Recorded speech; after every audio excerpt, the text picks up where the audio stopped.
Boa noite, meus irmãos e irmãs. Boa noite a todos. Graças a Deus, estamos de volta à casa do Senhor, né? É, Alguns que não vieram pela manhã, hoje se fazem presente também. Outros já vieram pela manhã e vieram à noite. Graças a Deus também. Então a gente fica muito feliz. Temos o nosso pastor Ciro de volta aqui depois de uma viagem cansativa, né? Mas graças a Deus ele está aqui com a gente.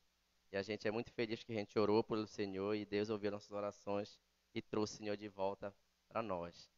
Graças a Deus. Irmãos, vamos fazer uma oração, agradecer por esse dia. Depois, eu quero que os irmãos abram. Vamos ficar em pé, por favor? Abram em Apocalipse 14, 11. Desculpa, Apocalipse 4, 11 e 5, 13. Vamos ler só dois versículos, somente dois versículos. Apocalipse 4, 11 e 5, 13. Tá bom? Vamos então fazer uma oração, pedir graça de Deus para esse dia, para essa noite. Senhor Deus, maravilhoso Senhor e eterno Pai, Deus glorioso, Deus santo, único digno de receber honra, louvor, glória, majestade dos nossos lábios, Senhor Deus.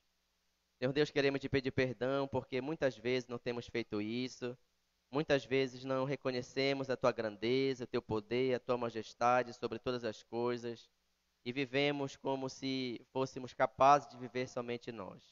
Mas nesse momento queremos reconhecer, Senhor Deus, a tua glória, o teu poder, a tua majestade e queremos te agradecer, Senhor Deus, porque o Senhor em Cristo Jesus revelou a tua santidade, a tua glória em nossas vidas. Muito obrigado, Senhor Deus, pela tua igreja reunida aqui, presente, por cada irmão, cada vida que aqui está.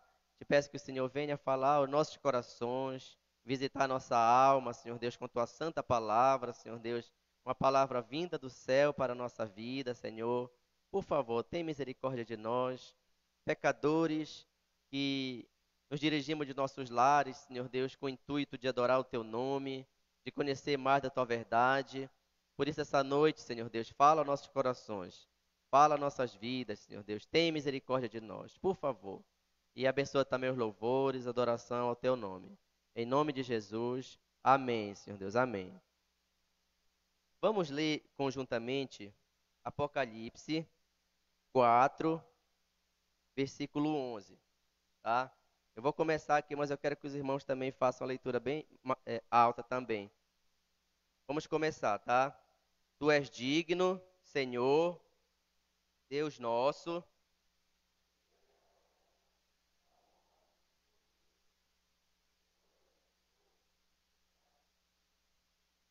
caso da tua vontade vieram a existir.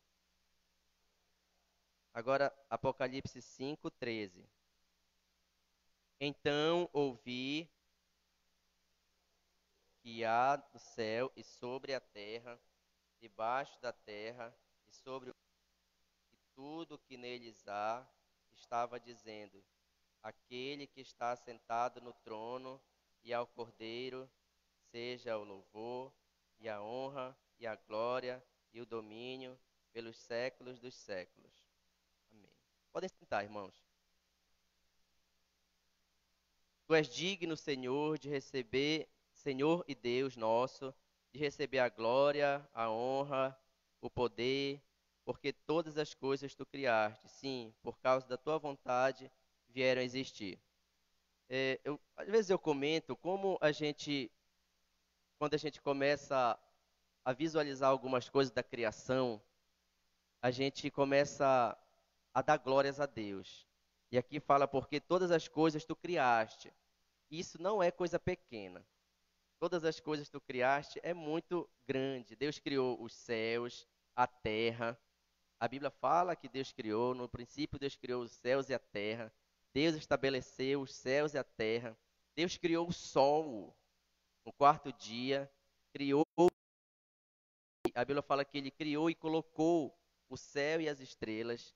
Deus criou as galáxias, é, trilhões de galáxias. Nós moramos em uma delas, que é a Via Láctea. E dentro da Via Láctea nós temos um sistema solar. Então, e dentro do sistema solar nós temos o nosso planetinho, nosso planeta Terra. Deus se importou conosco.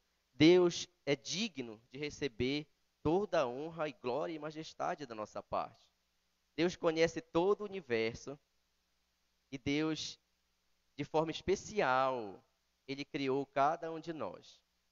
Por que Deus criou cada um de nós? Para o seu louvor e para a sua glória. Uma das perguntas do catecismo é essa. Para que fomos criados? Qual é o fim principal da nossa vida? Para a glória, para glorificar a Deus e gozá-lo para sempre. Então, esse é o alvo da nossa vida nessa terra.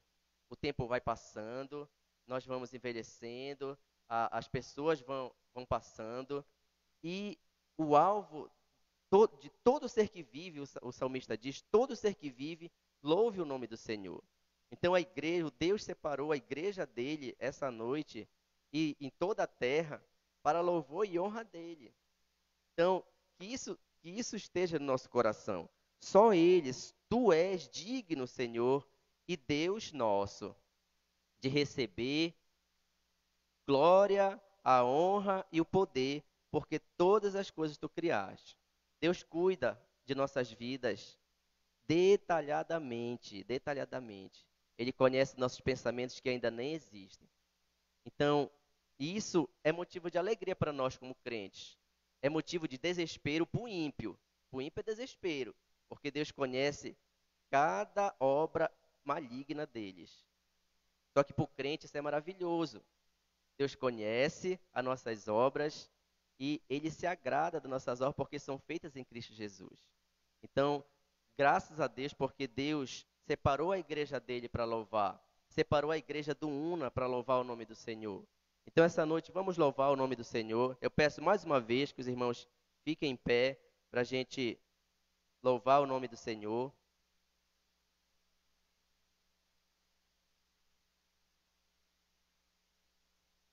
Vem e sopra sobre nós teu sopro, unido nesse ajuntamento. Vamos cantar com toda a força do nosso pulmão.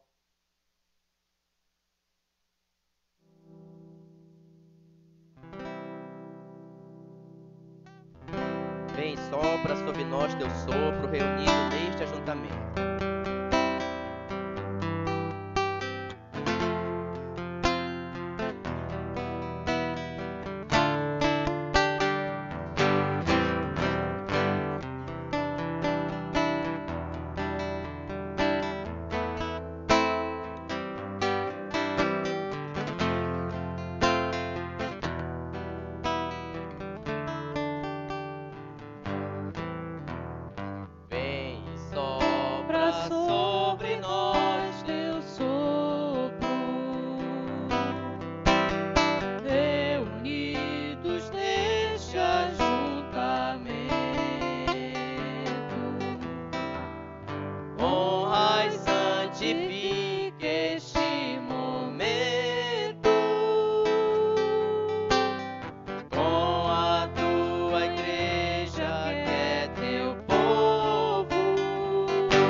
Bendito,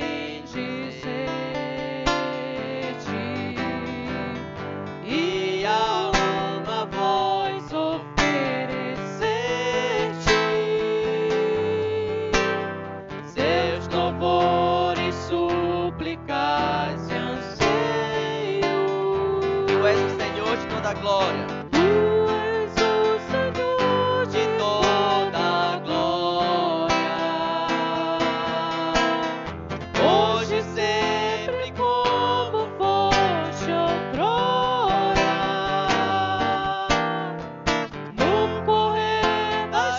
Salvador. Deus bendito, Rei e Salvador. 「 Deus bendito, Rei e Salvador. 」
seja sempre como foste outrora. No correr da história, revelando o seu amor. Deus bendito, Rei e Salvador. Deus bendito, Rei e Salvador. Amém, Senhor Deus. Vamos continuar louvando o nome do Senhor. Tu é a glória e o poder. Tu és para sempre Rei. Vamos continuar em pé, vamos louvar o nome do Senhor. Tu é a glória e o poder, tu és para sempre Rei.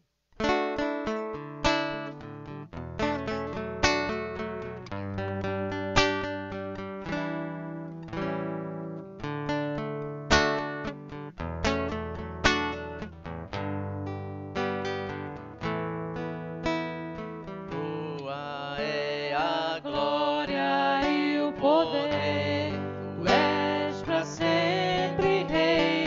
Honra e majestade estão diante do Senhor. Não existe nenhum Deus que seja digno como tu.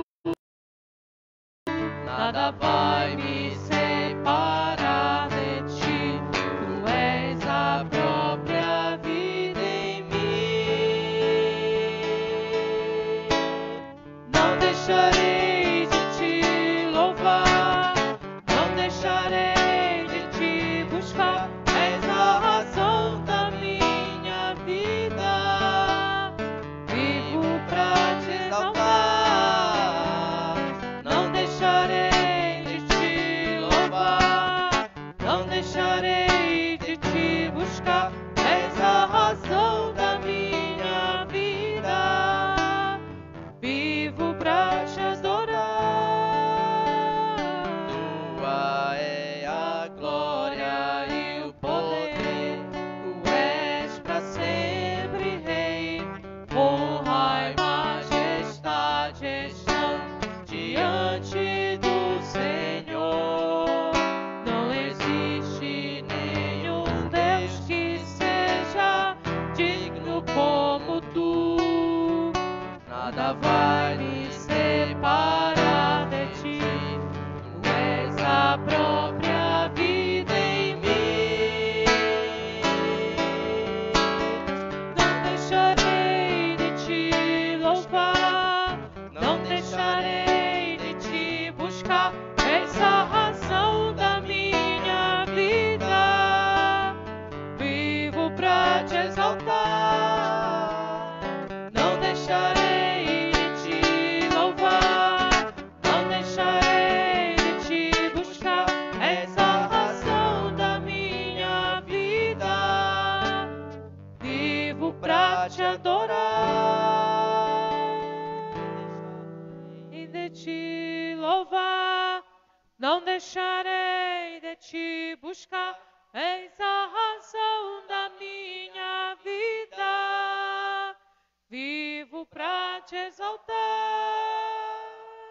Não deixarei de te louvar. Não deixarei de te buscar. És a razão da minha vida. Vivo pra te adorar.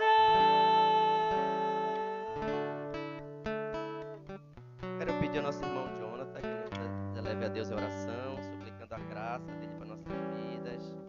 Deus continue usando de misericórdia com nossas vidas, nossos corações. E logo após vamos entoar mais um louvor ao nome do Senhor, Hosana.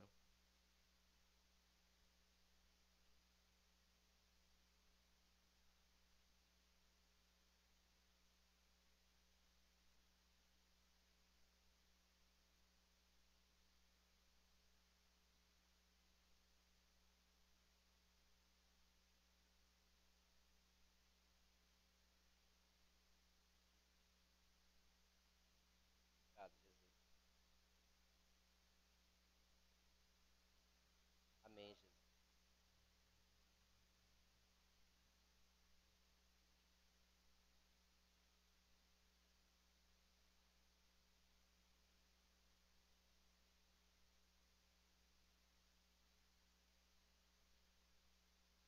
Amém, Senhor Deus. Eu vejo o Rei da Glória vindo com o seu poder.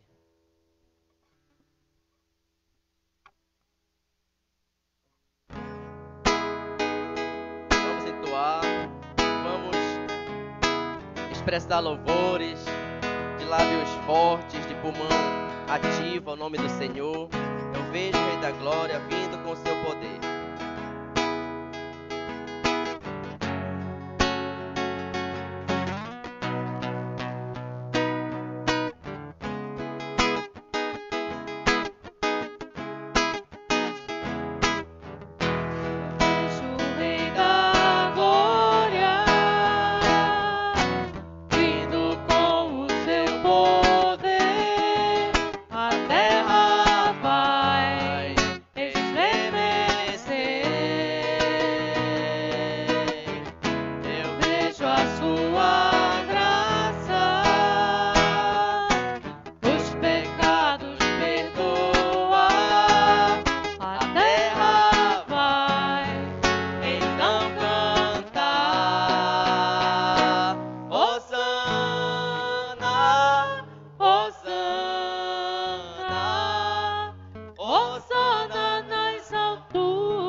podem sentar.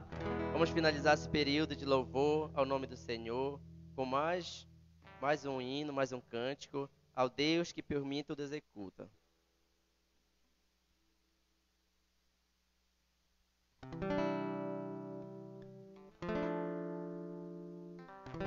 Ao Deus que ouve as minhas orações.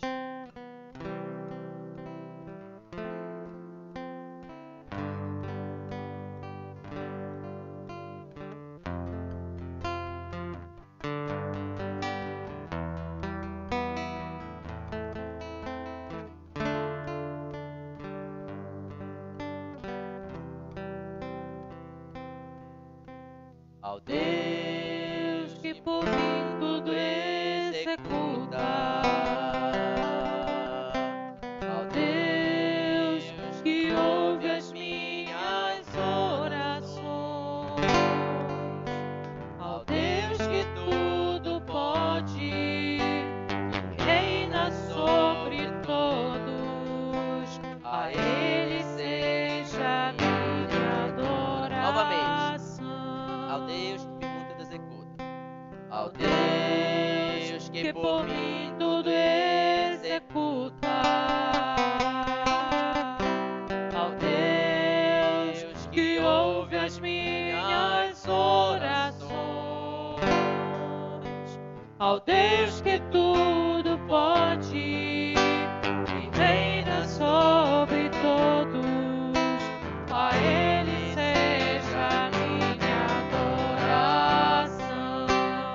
Não há Deus maior que o meu Deus. Não há Deus tão grande como o meu Deus. Todos o verão e assim confessarão.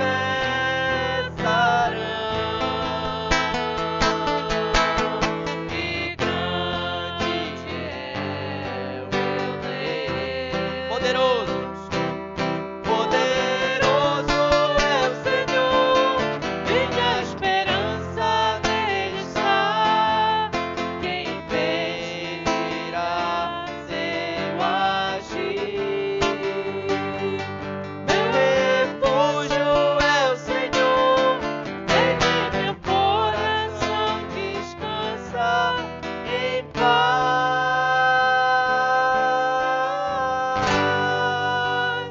Não há Deus maior que o meu Deus.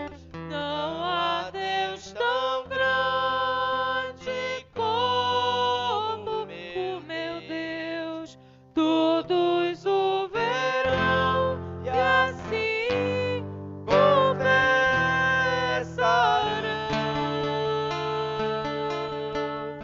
Que grande é poderoso meu Deus. Poderoso é o Senhor, minha esperança nele está. Quem impedirá seu agir? Meu refúgio é o Senhor, nele meu coração descansa em paz.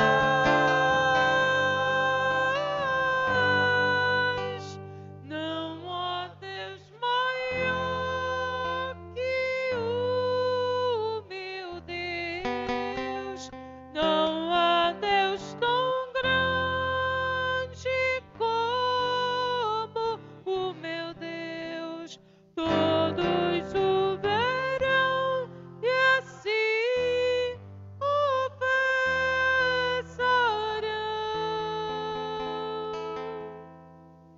Que grande é o meu Deus. Que grande é o meu Deus. Louvado seja o nome do Senhor. Só de te pensar no que Deus já fez na nossa história, dá vontade de continuar louvando o nome do Senhor. Vamos fazer uma oração, agradecendo a Deus por esse momento, e logo após a palavra está com o pastor Ciro. Senhor Deus, Muito obrigado, Senhor Deus, porque o Senhor é poderoso, é santo, é perfeito, é misericordioso, é bondoso e se importa com todos nós. Obrigado pelo teu cuidado na nossa vida que o Senhor tem tido durante a nossa história. Obrigado por todas as bênçãos que o Senhor nos concedeu. Principalmente te agradecemos pela bênção da salvação, que um dia o Senhor nos tirou do lamaçal do pecado e nos trouxe para o reino do Filho do teu amor. Muito obrigado, Senhor Deus. Te peço tuas bênçãos agora para a vida do pastor Ciro, que o Senhor venha falar aos nossos corações, com a tua palavra, abençoar a sua vida, o seu coração também.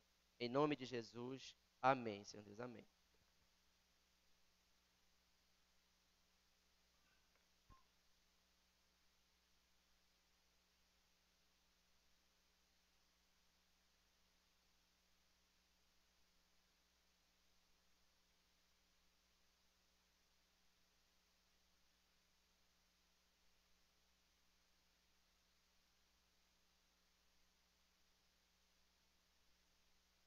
Meus amados irmãos e irmãs, uma boa noite a todos.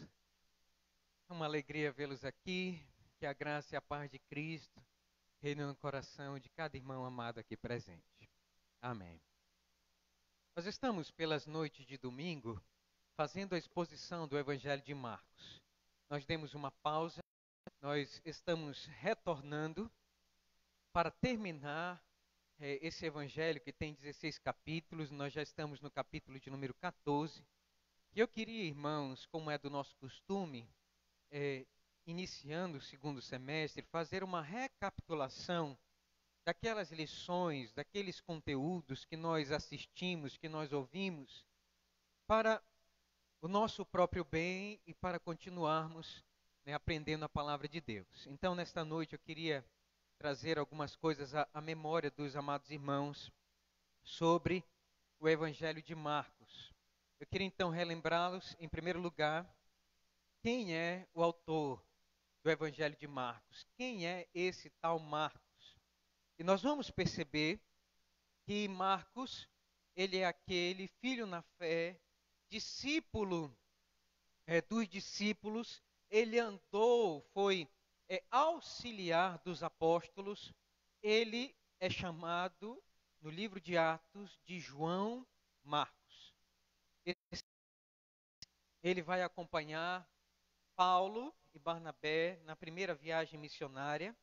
Na segunda viagem, ele tem um grande desentendimento com o apóstolo Paulo, que não quis levá-lo de maneira alguma, porque na metade da primeira viagem ele abandonou, possivelmente sentindo saudade de casa, ou vendo que a vida missionária era muito árdua. Fato é que ele abandonou Paulo e Barnabé.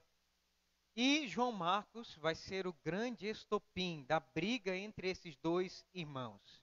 Interessante é que Barnabé era conhecido como o irmão da consolação. Era o grande homem de paz. Foi ele quem levou o apóstolo na presença dos apóstolos, quando todo mundo estava desconfiado dele. Mas até mesmo aquele homem de grande paciência, consolação, amor, se estranhou com o apóstolo Paulo e Paulo com ele, provando, irmãos, que na igreja há desentendimentos. É possível ou não é possível?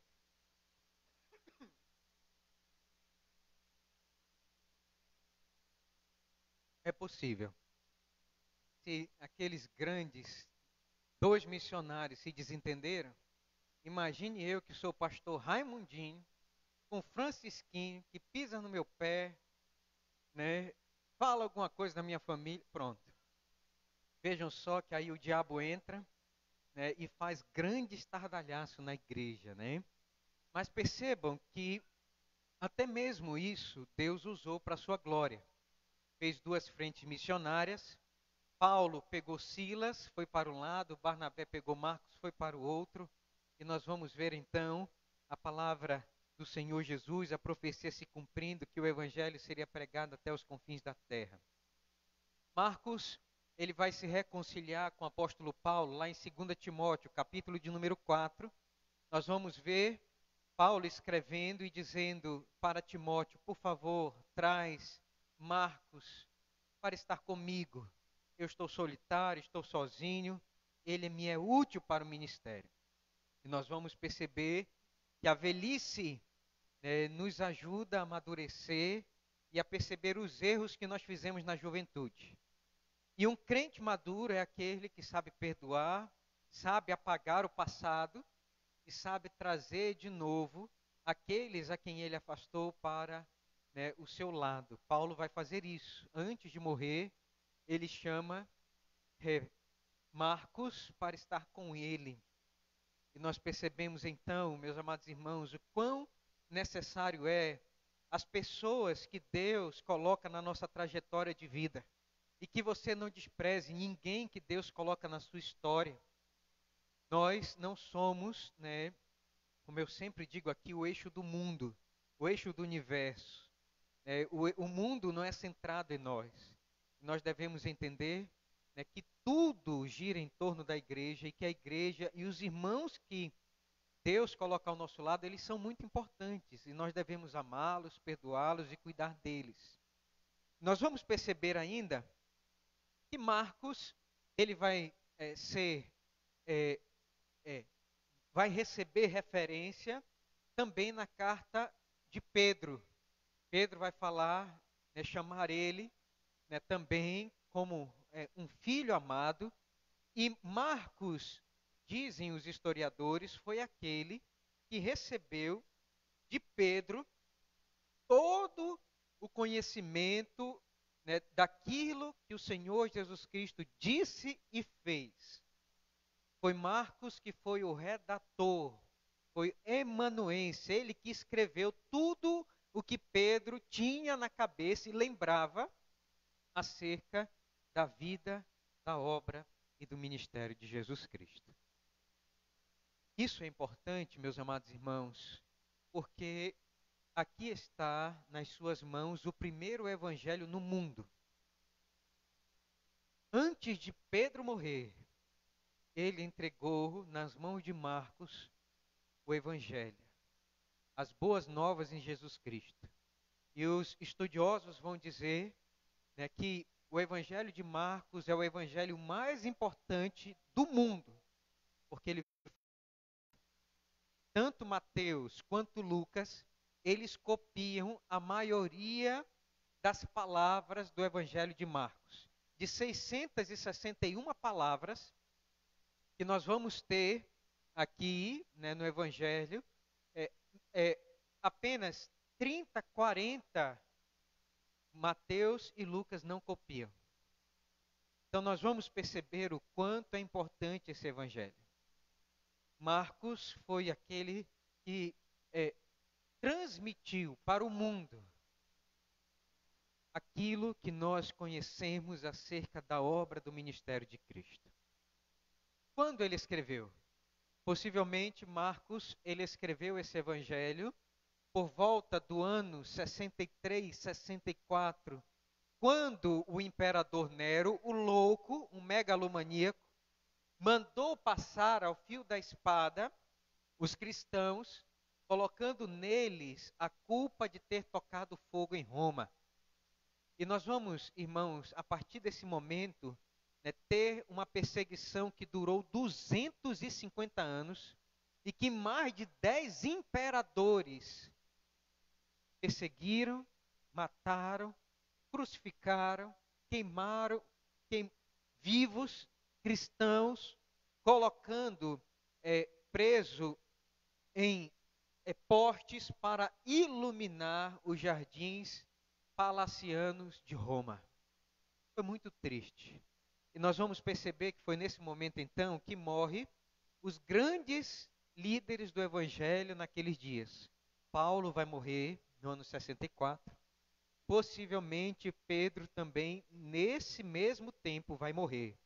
Antes de morrer, preso, Pedro então faz o relato do evangelho. Possivelmente então está aí por volta do ano 63, 64, quando então os apóstolos eles vão ser martirizados. De onde e para onde Marcos está escrevendo? Marcos não escreveu para mim nem para você. Marcos está escrevendo para a igreja de Roma, para os romanos. Nós vamos perceber que Marcos ele vai usar aqui várias expressões em aramaico que ele vai explicar, porque ele está escrevendo para um auditório que não é judeu. Por exemplo, ele vai usar aqui a expressão Talita, cumi, e ele explica, menina, levanta-te, porque Jesus falou em aramaico, os romanos não sabiam, e então ele traduz aqui várias expressões para que o povo romano entendesse o evangelho. Perceba que ele vai usar aqui uma linguagem que era própria dos romanos, como as moedas, como quadrante, que era moeda romana.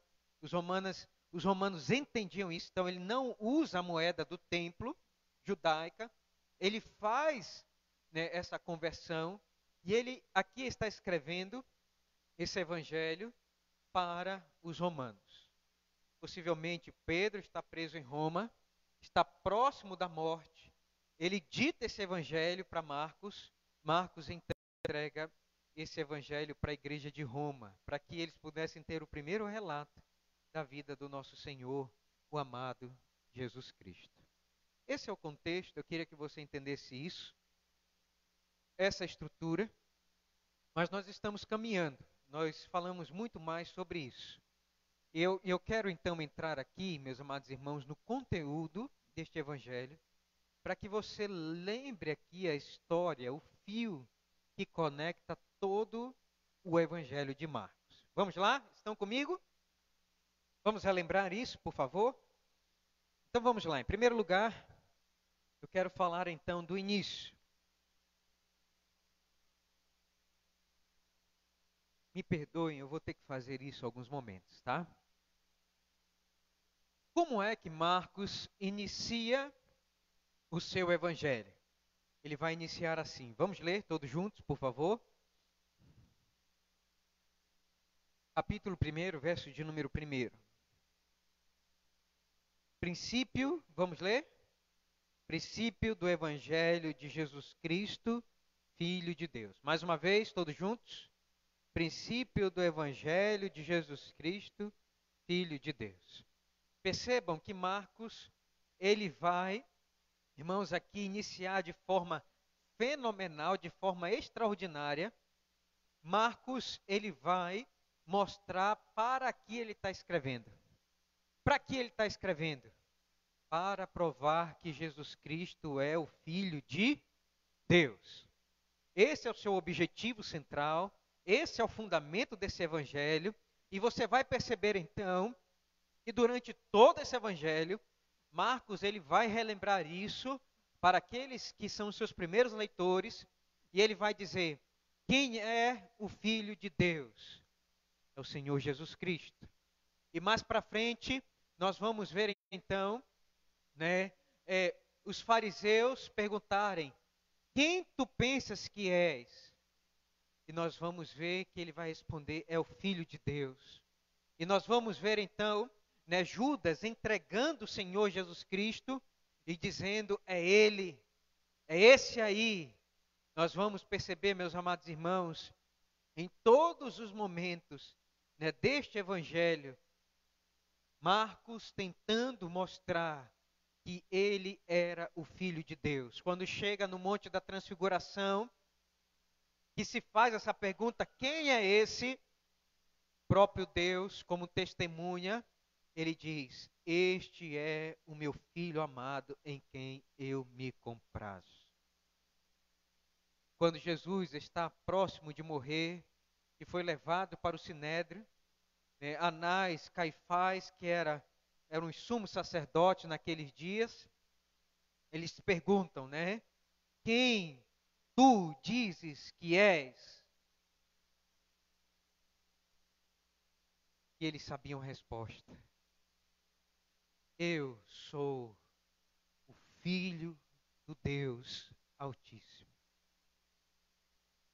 E quando Jesus está na cruz, que aquele centurião olha e vê o Senhor Jesus Cristo morrendo, ele diz: verdadeiramente, este era o Filho de Deus. Todo o livro de Marcos, o Evangelho de Marcos, está centrado, irmãos, neste objetivo, de provar que ele realmente era o Filho de Deus. Quem é Jesus para mim e para você? Só há 3 possibilidades. Ou Jesus é o maior mentiroso que a história da igreja já viu, a história da humanidade já viu, e tem enganado até hoje milhares e milhares de pessoas que creem que ele é o Messias. O maior mentiroso, charlatão, que a história do mundo já viu. Segundo, ou ele é um louco, que para dizer que é o Messias, alguém dizer que é filho de Deus, só pode ser um louco. É louco. Dizer que desceu do céu, dizer que veio da parte de Deus, só pode ser louco. O que dizem, né, do Henri Cristo, né, o Jesus brasileiro? Louco. Um louco. Naqueles dias, irmãos, era a mesma coisa. Jesus dizer que era o Messias prometido, só pode ser um louco. Os irmãos dele achavam que ele estava louco. Foi preciso a mãe e os irmãos dizer: para com isso. Tu estás louco. Só 3 possibilidades com relação a Jesus. Ou ele era o maior mentiroso, ou ele era o maior louco, ou ele realmente é o verdadeiro Filho de Deus, o Deus Altíssimo. Não há outra possibilidade. Eu queria que você visse comigo que quem está falando com você nesta noite, pelo seu Evangelho, é o próprio Filho de Deus, dizendo: todo aquele que crê em mim, mesmo que morra, viverá. Esse é o Evangelho do Senhor Jesus Cristo. E nós temos crido. E tem nos feito, irmãos, passar ano após ano, vindo à igreja, crendo que esse Evangelho, ele é verdadeiro, porque verdadeiramente Jesus é o Messias e é o Filho de Deus. Não tem outra possibilidade. Não tem outra. Eu quero que você leia e entenda, né, esse fio condutor do Evangelho de Marcos. Perceba então que Jesus, ele, no capítulo de número 1, ele vai receber 3 testemunhos de que ele é o Filho de Deus. Em primeiro lugar, do precursor, daquele que veio para profetizar que ele viria, o aplanador do seu caminho, João Batista. Em segundo lugar, ele vai receber, aqui no capítulo 1, né, do verso de número 9 a 11, ele vai receber aqui o testemunho de Deus, o Pai. E nós vamos perceber, meus amados irmãos, que ele mesmo vai dar testemunho de si, de que ele era o Messias. Testemunho de João Batista. O testemunho, né, do próprio Deus, o Pai. E ele mesmo vai nos mostrar que ele é o Messias. Como é que ele vai mostrar? Percebam que no capítulo de número 1, a partir do verso, irmãos, de número 21, Cristo vai fazer muitas curas. Ele vai curar um endemoniado, ele vai curar a sogra de Pedro, ele vai expulsar vários demônios, vai curar enfermos, verso 32 ao 34, e ele, por fim, no capítulo de número 1, vai curar o leproso. Perceba, então, que o Senhor Jesus Cristo, ele estava dizendo: olhem para mim, eu sou Messias. E as curas e os milagres e os exorcismos que eu faço dão prova de que eu sou o Filho de Deus. Eu quero que vocês entendam isso. E nós vamos perceber que a partir do capítulo de número 3, o Senhor Jesus Cristo, ele vai começar então a receber oposição do Estado religioso judaico. A partir do capítulo de número 3, nós vamos ver que é enviado lá de Jerusalém até Cafarnaum, né, e os fariseus, que eram os detetives religiosos daqueles dias.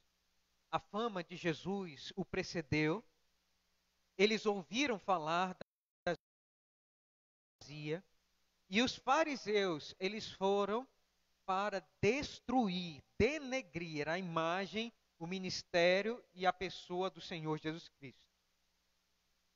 Porque um rabino pobre, um rabino carpinteiro, filho de carpinteiro, não poderia ser o Messias prometido.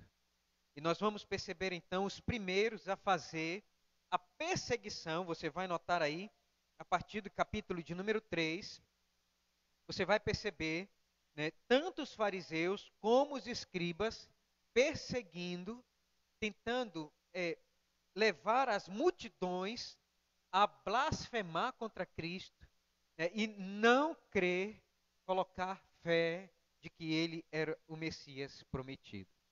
Nós vamos ver, irmãos, então, no capítulo de número 4, a partir do capítulo de número 4, o Senhor Jesus Cristo, ele falar uma parábola do semeador, né, mostrando as realidades do reino dos céus, para aqueles que têm, né, o Espírito Santo, mostrando que a semente era a palavra, e mostrando então que haveria várias circunstâncias e pessoas e até o diabo que tentariam tirar a semente do evangelho do nosso coração. O Senhor Jesus vai usar a parábola do semeador para ilustrar isso. Os escribas fizeram isso, os fariseus fizeram isso no coração do povo, e o diabo, ele faz isso também. Percebam, no capítulo de número 5 e no capítulo de número 6, meus amados irmãos, que o Senhor Jesus, ele vai continuar fazendo grandes curas. E ele vai também fazer aqui a multiplicação dos pães e dos peixes. Vai finalizar o capítulo de número 6 andando por sobre o mar. Nós já vimos tudo isso. E nós vamos perceber então que Marcos está nos mostrando aqui que o Senhor Jesus Cristo, ele tem poder como Messias sobre 3 esferas.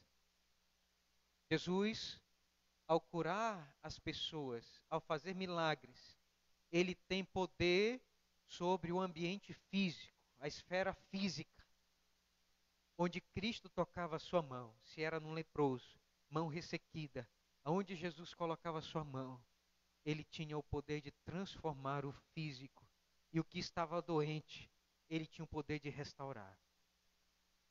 Mas Jesus também tinha poder não somente, né, sobre os corpos humanos, Jesus também tinha poder sobre as leis da natureza. Marcos vai nos mostrar aqui, quando o Senhor Jesus então levanta a sua mão, manda o mar se acalmar e anda por sobre o mar. E esse Deus, esse Cristo, ele tem poder sobre as leis da natureza. Mas ele também tem poder sobre uma terceira esfera. Jesus, ao impor as suas mãos e expulsar demônios que saíam gritando, dizendo que conheciam ele e que ele era o Filho de Deus e que ele vinha para condenar os demônios ao inferno, ele também tinha poder sobre a esfera, irmãos, das trevas, a esfera invisível, irmãos, que nós não podemos ver, que o mundo, irmãos, está mergulhado e jaz no maligno, e que a nossa luta não é contra a carne e contra o sangue, mas contra as potestades do ar. Jesus, ele tem poder, né, sobre os demônios. Então Jesus, ele tem poder sobre a esfera física, material, sobre as leis da natureza, e sobre, irmãos, a esfera que nós não enxergamos, mas existe, a esfera espiritual. Percebam que Marcos ele está mostrando aqui para mim e para você, capítulo de número 6, e 5 e 6, ele está dizendo, dando testemunho do poder de Cristo sobre essas três esferas. A partir, irmãos, do capítulo de número 8, em segundo lugar, nós chegamos então no meio do Evangelho de Marcos. Aqui está a dobradiça do Evangelho de Marcos. No capítulo de número 8, nós vamos ver, irmãos, a confissão de Pedro, e nós vamos ver aqui, no capítulo de número 9, a transfiguração do Senhor Jesus Cristo. Pedro confessa, quem dizes, né, capítulo de número 8, verso de número 28, diz assim, vamos ler? A partir do verso 27, diz assim, então Jesus e seus discípulos partiram para as aldeias da Cesareia de Filipe, no caminho perguntou-lhes, quem dizem os homens quem sou? Olha só, primeira pergunta, né? Respondendo lá o primeiro versículo, nós vamos ver aqui o que as outras pessoas falavam de Jesus. Verso 28, capítulo de número 8, verso 28. Vamos ler juntos? E responderam, João Batista, outros, Elias, mas outros dos profetas. Então lhes perguntou, mas vós, quem dizeis que eu sou? Respondendo, Pedro lhe disse, tu és o Cristo. Percebam que a partir dessa confissão, o Senhor Jesus, ele vai fazer aqui uma profecia. Verso de número 31. Então, começou ele a ensinar-lhes que era necessário que o Filho do Homem sofresse muitas coisas, fosse rejeitado pelos anciãos, pelos principais sacerdotes, pelos escribas, fosse morto e que depois de 3 dias ressuscitasse. E isto lhes expunha claramente. Mas Pedro, chamando à parte, começou a reprová-lo. Jesus, porém, voltando-se, fitando os seus discípulos, repreendeu a Pedro e disse, arreda-te, Satanás, porque não cogita das coisas de Deus, e sim das dos homens. Percebam, capítulo de número 8. É importante no Evangelho de Marcos, porque até aquele momento, até os discípulos e até Pedro precisava entender quem era Jesus de fato. Alguns diziam, é João Batista. Outros diziam, são alguns dos profetas. Pedro diz, tu és o Cristo. Verdade. Agora eu vou dizer para que o Cristo veio. A minha missão é ir até a cruz. E eu estou indo para a cruz. E o diabo então vem pela boca de Pedro e diz, não vá para a cruz, tenha pena de si mesmo. E Jesus o repreende severamente, dizendo que o cronograma de Deus, irmãos, a história da redenção, ela já estava definida. E ele teria que ir até a cruz para salvar os pecadores, para instaurar o reino de Deus, precisava Jesus ir até a cruz. Perceba então, que isso aqui é exposto claramente, os discípulos tinham que entender claramente quem era Jesus, e eles tinham que entender que ele iria para a cruz. Capítulo de número 9, nós vamos ver então, no Monte da Transfiguração, Jesus subir apenas com os 3 esteios do colégio apostólico. Pedro, João e Tiago. Vejam que não são todos os apóstolos que sobem, somente eles 3. São o esteio do colégio apostólico, Pedro, João e Tiago. E eles vão até o Monte da Transfiguração. E o que acontece ali no Monte da Transfiguração? Elias e Moisés descem e dão testemunho para os apóstolos de que o Senhor Jesus era o Messias esperado, era aquele pregado pelos profetas, dos quais Elias é o representante, Moisés o representante da lei, dizendo que eles deveriam ouvir aquele que viria, o grande profeta depois dele. E eles então descem e preparam então o terreno para que Jesus vá até a cruz. Aqui, meus amados irmãos, é uma preparação tanto para os apóstolos entender quem era Jesus, quanto a missão dele aqui na terra. Jesus diz: não falem mais a ninguém. Nós vamos perceber então, no capítulo de número 10, no capítulo de número 11, o Senhor Jesus Cristo, ele então indo para Jerusalém. Nós vamos ter a grande entrada triunfal de Jesus em Jerusalém. Ninguém acreditava que ele era o Messias, mas de uma forma fenomenal, extraordinária, Deus sopra o Espírito Santo, e ele então, meus amados irmãos, vai levar as pessoas a jogar ramos. Jesus monta no jumentinho. Nós vamos perceber então as pessoas gritando na frente: Hosana, Hosana, Hosana nas maiores alturas ao Filho de Davi. Que coisa magnífica. Vai dizer, meus amados irmãos, que aquele período era o período da Páscoa. Uma gritaria enorme começou em Jerusalém, tanto daqueles que iam, quanto aqueles que saíam de Jerusalém e ouviram os gritos. E vai dizer então que todo mundo correu até Jesus, aonde Jesus estava, e ele foi entrando no jumentinho. E louvores e glórias e honra era dada a Jesus como Messias prometido. Nós vamos perceber que logo em seguida, o Senhor Jesus Cristo, ele vai ter o seu último grande embate. Irmãos, quem foram os primeiros a perseguir o Senhor Jesus? Os fariseus. Quem são eles que vão decretar a morte de Jesus? Os saduceus. Naqueles dias, o templo era uma mina de ouro. Haviam 3 festas nacionais que arrebanhava, irmãos, milhares e milhares de judeus por toda a parte do mundo. A Páscoa, o Pentecostes e a festa de tabernáculo. E milhares de judeus iam oferecer o seu sacrifício ali no templo. Só que quando chegava, tinha que fazer a transformação da moeda que eles traziam para a moeda do templo.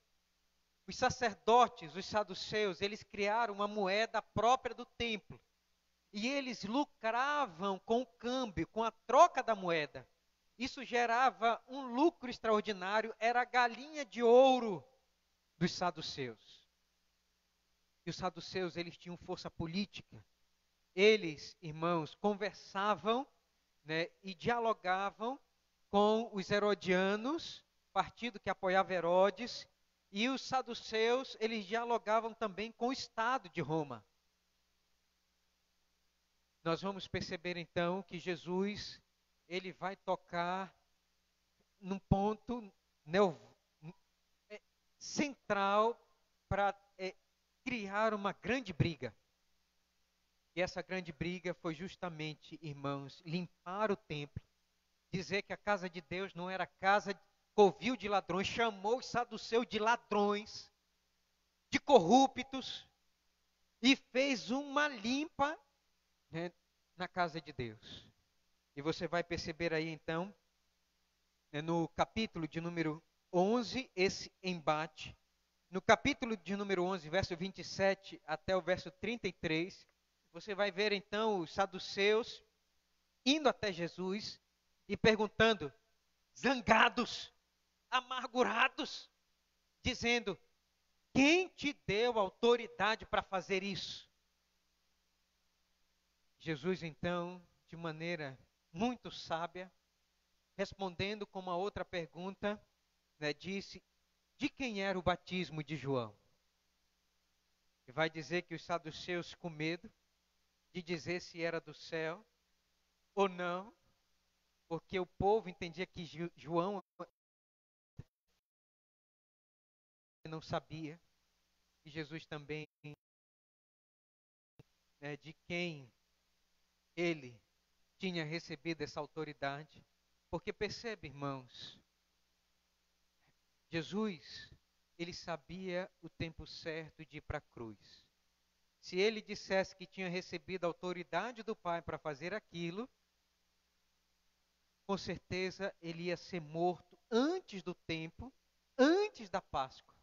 E Jesus, que era o Cordeiro de Deus, tinha que morrer. Nós vimos, ele não vai deixar a igreja sem saber o que vai acontecer no fim de todas as coisas.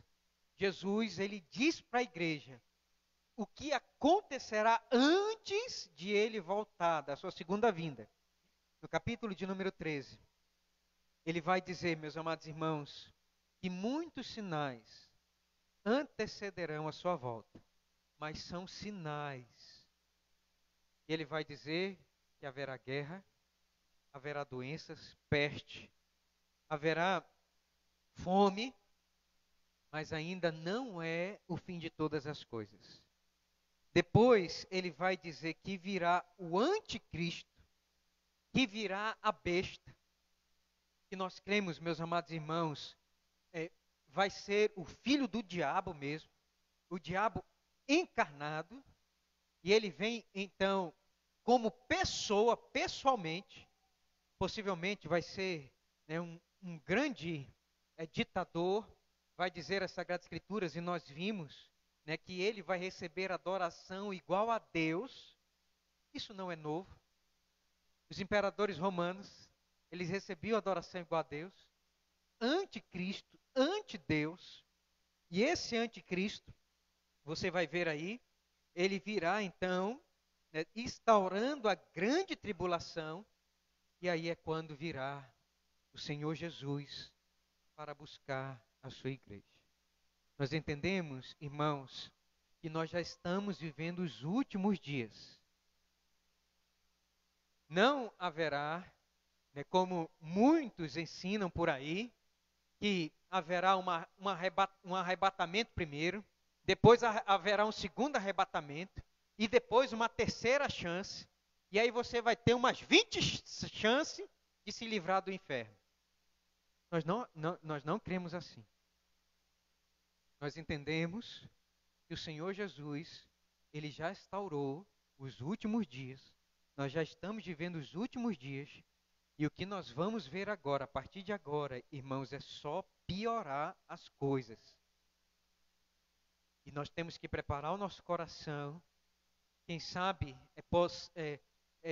possamos ver ainda na nossa geração a grande tribulação, a grande perseguição aos cristãos, não sabemos, mas o fato é que isso pode acontecer.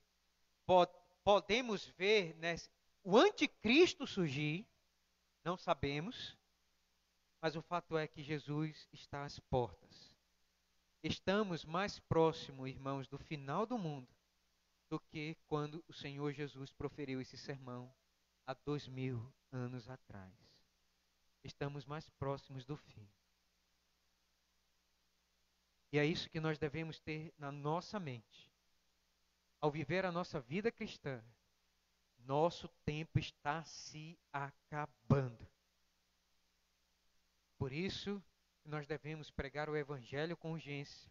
Devemos fazer missões para, irmãos, levar a alegria da glória do Evangelho para aqueles que precisam ouvir.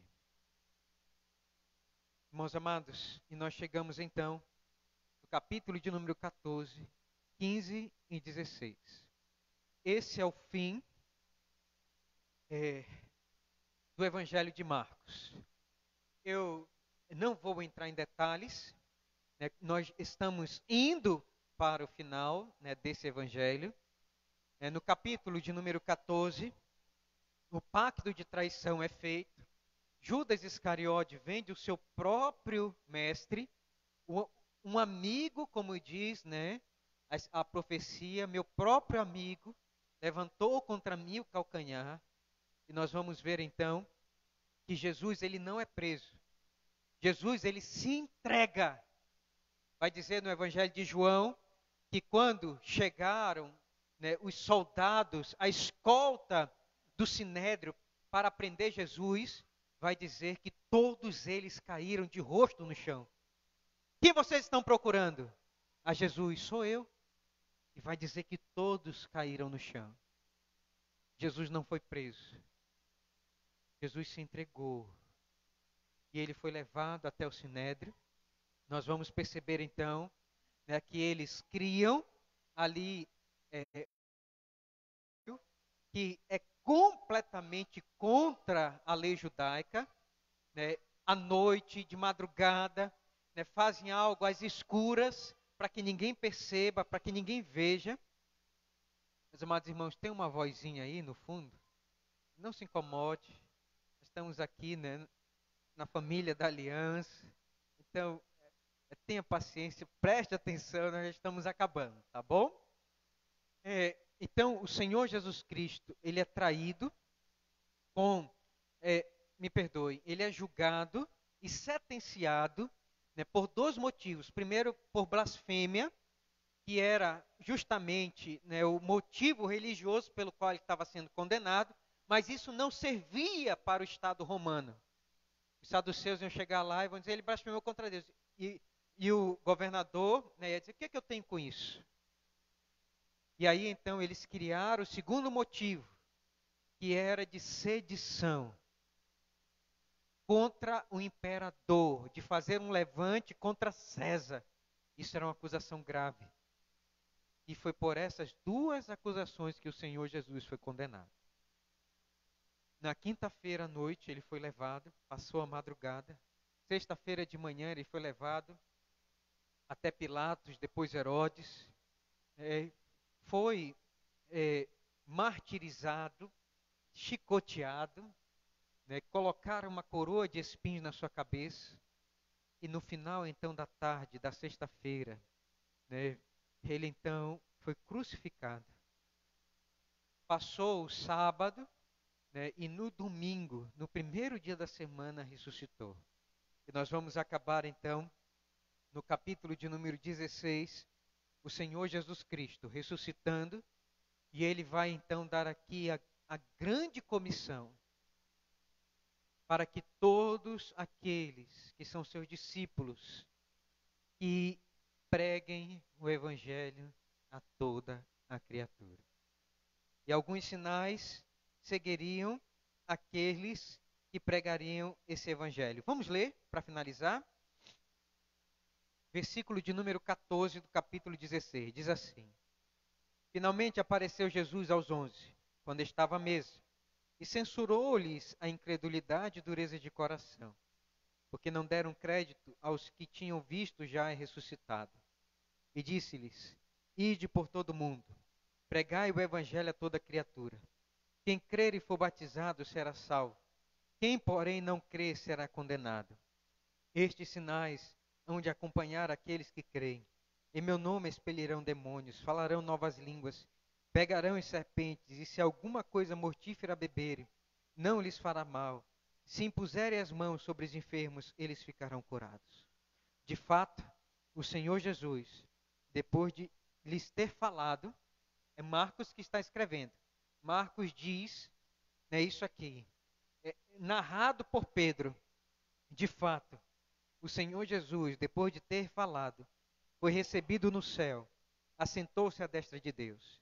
E eles, tendo partido, pregaram em toda parte, cooperando com eles o Senhor e confirmando a palavra por meio de sinais que se seguiam. Concluindo nessa noite, irmãos amados, esse é o Evangelho. Eu queria fazer uma pergunta para você. Você já entende todo o Evangelho? Você é capaz de pregar o Evangelho a alguém?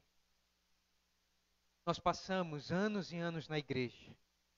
Tem pessoas que não conseguem entregar um folheto para uma pessoa e falar do Evangelho, porque não conhece o Evangelho.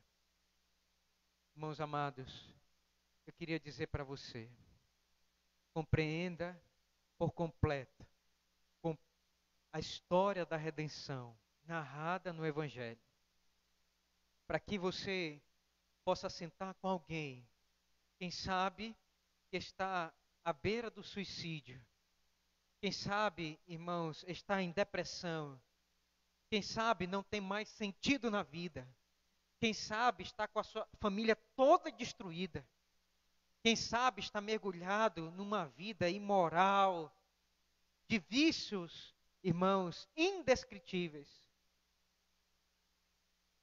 cego pelo diabo e em trevas escuras. Quem sabe você não possa sentar e abrir as páginas do Evangelho de Marcos e dizer: você conhece o Evangelho? Eu posso abrir o Evangelho e mostrar para você o que é o Evangelho?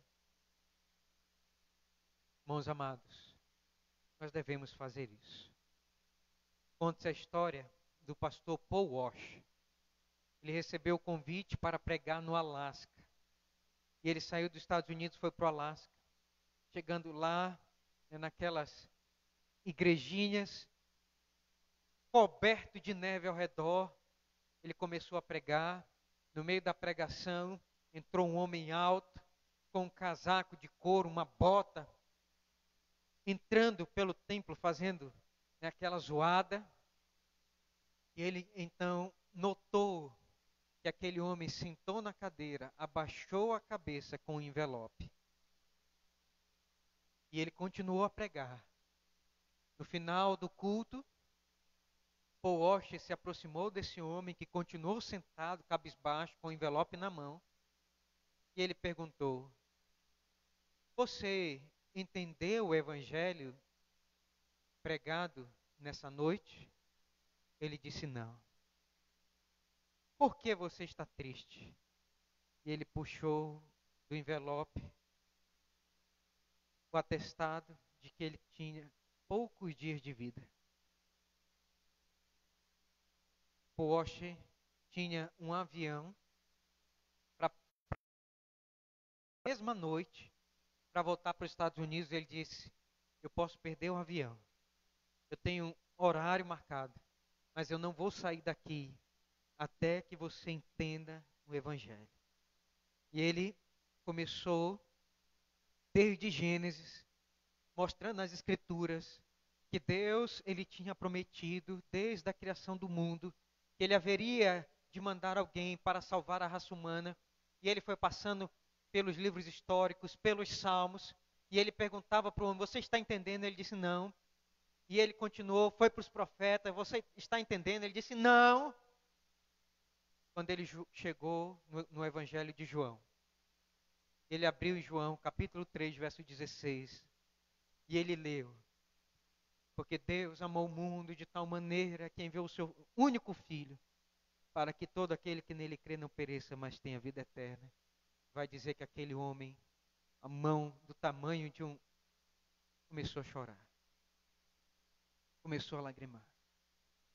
E ele perguntou, ele disse: agora eu entendi. Agora eu entendi. Perceba, irmãos, evangelizar alguém não é simplesmente entregar um folheto. É explicar o Evangelho. Porque as pessoas não entendem o que é o Evangelho. Eu queria nessa noite que você fizesse um compromisso com a sua vida cristã. Saia daqui mais animado, mais motivado a falar deste Evangelho de maneira completa, de maneira integral, para todos aqueles que precisam ouvir de você. E Jesus, como diz aqui, e eles, tendo partido, pregaram em toda parte, cooperando eles com o Senhor, cooperando com eles o Senhor e confirmando a palavra por meio de sinais que se seguiam. Isso também possa acontecer com a sua vida. Que o Senhor te acompanhe, que o Senhor te abençoe e que você possa ver pessoas se rendendo aos pés de Cristo, chorando, entregando seu coração e sua vida, sua família, aos pés da cruz para a glória dele.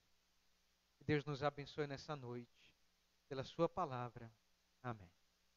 Feche os seus olhos, faça uma oração ao Senhor, peça a Ele força para você viver esse evangelho e pregar esse evangelho com a sua vida. Vamos orar.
Muito obrigado, Senhor, amado, Deus, glorioso e bendito, porque o Senhor abriu os nossos olhos para poder ver claramente o teu santo e bendito evangelho.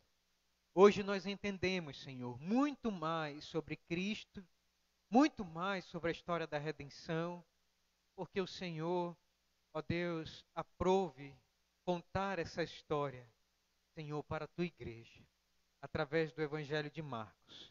E nós estamos felizes e agradecemos ao Senhor. E pedimos que o Senhor, de uma maneira extraordinária, poderosa, animadora, nos ajude a levar esse Evangelho, assim como o Senhor, ó Deus, entregou na mão dos apóstolos, entrega nas nossas mãos, e que nós possamos, Senhor, semear este Evangelho, a Tua palavra, aonde nós formos, para a glória daquele que nos salvou, o nosso amado, eterno Salvador, o Senhor Jesus Cristo. Abençoa a Tua igreja, Senhor, dona cada um que está aqui, de ser um missionário fiel do Senhor. No nome de Jesus nós oramos e pedimos Tua bênção. Amém. Vamos ficar em pé, irmãos amados?